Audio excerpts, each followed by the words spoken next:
one thing before I get into this review. One thing, guys, we need to see this flashback of All Might versing All For One. Honestly, when they fought a couple of chapters back, like in the 90s, everyone was just like, yeah, we're gonna get a flashback of 6 years ago, we're gonna get a flashback of all those years back, but we didn't. And I'm just thinking, like, we saw it after reading this chapter. I'm just like, man, we gotta get this flashback.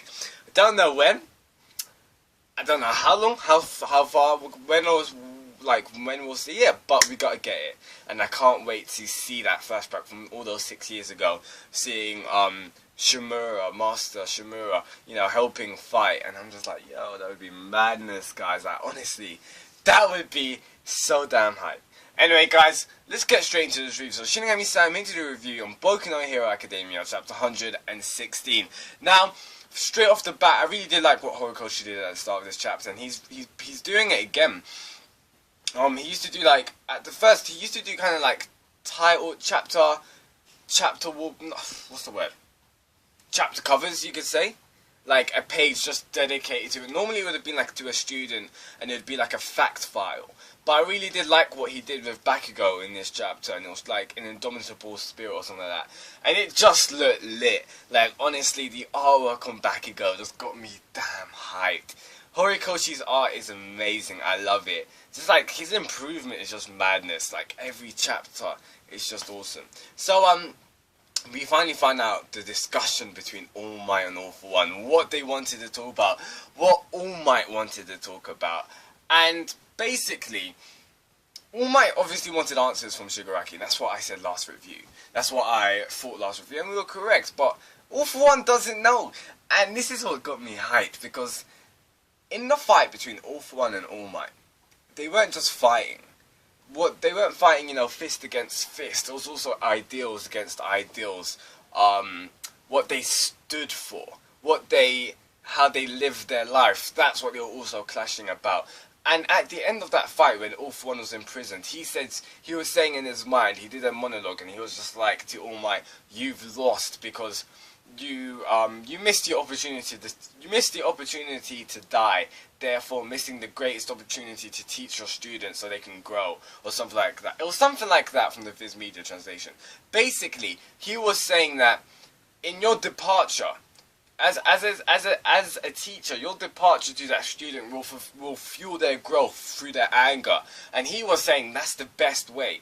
However, All Might stayed, and All Might's approach was to stay alive, and therefore, you know, continue to nourish Deku. Whereas All For One, even though he lost the fight, he wasn't annoyed because his teaching standards, his teaching didn't get attacked in any way. Do you guys understand me? Like, even though he was defeated and removed from Shigaraki's growth, his anger didn't stop. In fact, it increased, and it actually improved. Shigaraki's begun to think for himself. He's begun to think strategically, staying in the shadows due to the fight between All Might and All For One. Like, Shigaraki is developing himself.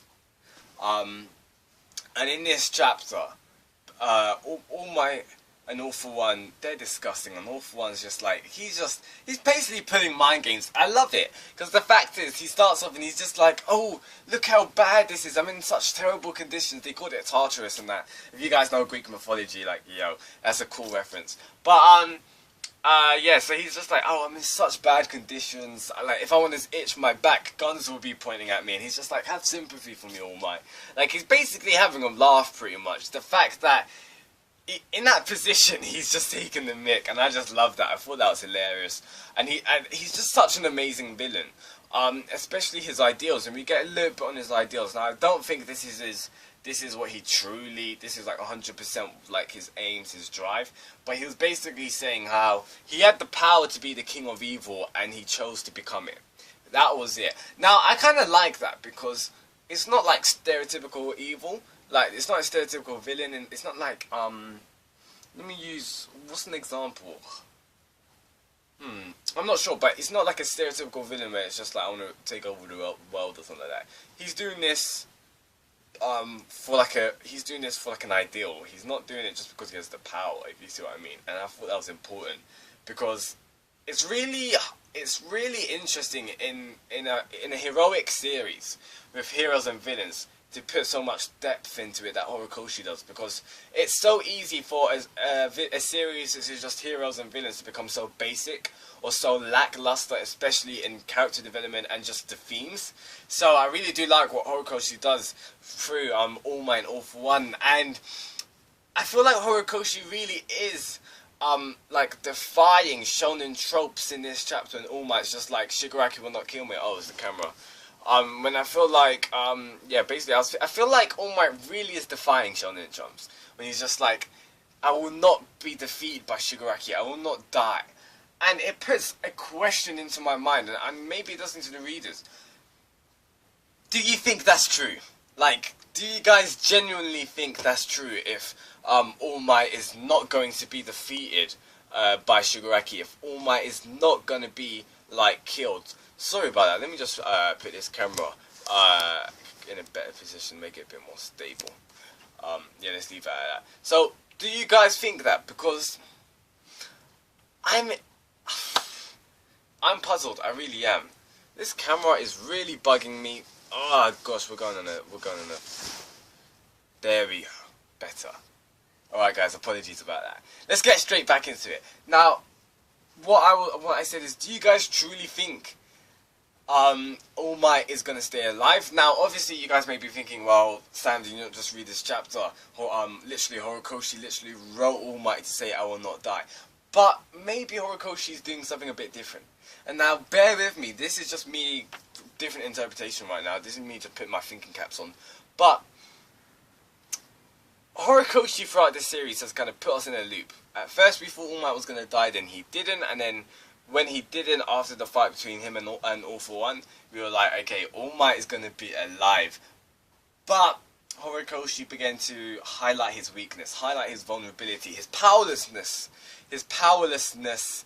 that All for One stated in this chapter. And it gets us thinking, how can he defend himself against these villains? Because he is still a target, bear in mind. So, the fact that Horikoshi is reinforcing into our mind saying, yeah, like, oh, All Might saying, yeah, I'm not gonna die, I'm not gonna die. If he actually does, that's just gonna break us. It really is. And if that does happen, we can't even just question what will happen in society, because All Might symbolically has died already. So society right now is in ruins, which we saw last chapter with, like, Overhaul and all the villains, like, even the villain organization, like, everyone's going amok right now. So you can't say, oh, if All Might really does die, what will happen to society? Because we're already seeing the effects of that now. But it really does question us, because I think Horikoshi really is going into much more depth into this, and if he does this, it will be really awesome, and I'll be really interested to see what he'll do. And that's if he does kill off All Might, because if he does, what will the impacts be? Because we already do know the impact. So what else would happen in All Might's death? In the aftermath of All Might's death, do you get me? Now, yeah, personally, I don't think All Might's gonna die. I think that the opportunity for him to die is gone. Not saying that he can't do it anymore, but I'm saying I feel like it's better writing if he doesn't, if he stays alive now. But obviously we did see that picture, like, he was just like, oh, you envisioned this to happen, and I'm just like, yo, I've envisioned this as well, like, you know, Shigaraki putting his hands up to All Might's throat, all 5 fingers crumbling. We saw that in that little, in All Might's mind in this chapter. But, yeah, it just gets you, like, a little bit scared for All Might as well, because, like, we're so connected to these characters. But, yeah, I really did love the discussion between All Might and All for One. All for One, I just love him, and his last lines, he was just like, I think he says, so we will see, or like, oh, you think so, or something like that.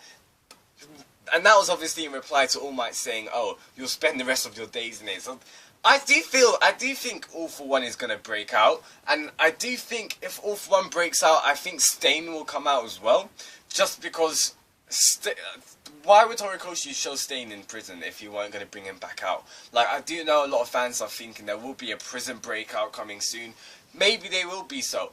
Maybe the Villain Alliance, they're in secret to create like a distraction, so they'll turn society on mock while trying to break All for One and Stain out of prison. Guys, I do not know, but I'm hyped. Now, let's go right to the end of this chapter with Bakugou. And Bakugou, he comes to Deku and he's just like, hey, meet me after this and I want to talk to you about that transfer or about your quirk or power. Now, there's a couple of things I want to note out, guys, and that's Bakugo's just dialogue and his interaction with Deku. Bakugo's character development. I think we've looked over this. Is that the right word? No, I don't think that's the right word. I think we've skimmed over Bakugo's character development, meaning as we haven't put much focus into it from the reader's point of view. Bakugo's character has been developed since All Might and All for One's fight. It's very subtly though, and I like how HORIKOSHI was doing that. But the thing is with Bakugo's character development, he's become more calm. He's realised that the way he used to act is not the same. Like, it's hard to phrase it, but you guys know what I mean. Now, this is really important next chapter because bear in mind they've had this conversation before, but this is like the theme which was started from from the series. This was the theme which was like introduced from the start of the series, and that was, you know, Bakugo and Deku. And we're kind of coming back to that, and I really do like it because bear in mind, Boku no Heroes, it is obviously the main protagonist is Deku, but it's kind of like Bakugo and Deku kind of thing. Like they're rivals.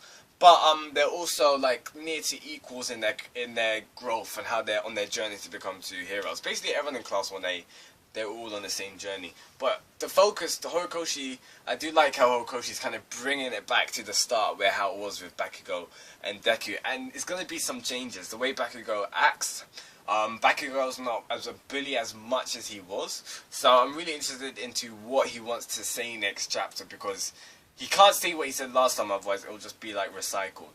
So, I had no clue. Tell me guys, tell me your thoughts comment below what Bakugo's gonna say to Deku. Do you think it's gonna be like do you think it's just about he wants to know more about the origins, of this quirk? I think Bakugo realizes already. Like, Bakugo's kind of noticed on there's been certain panels where you see Bakugo and he's kind of realized. For example, after the All Might versus All for One fight, when All Might shouts out, "You're next," Bakugo's looking at Deku, and Bakugo's just like, well, not like that, but Bakugo's kind of thinking, and he's noticing stuff. So I think Bakugo realizes, or maybe he doesn't realize the whole extent, but he does know that his quirk's got to do with All Might. Bakugo knows something. Bakugo definitely at least knows that. He's a smart kid. One of the smartest in Class 1A. So, yeah, guys, please tell me your thoughts comment below what you thought of this chapter of Boku no Hero Academia 116, guys. If you have anything I had to say, please drop a like in the comments. Drop a like in the comments? No. Please drop a like, that'd be greatly appreciated. And drop your thoughts in the comments below, that'd be awesome. So we can continue the discussion of this chapter. Shinigami Sam, peace out, guys, and goodbye.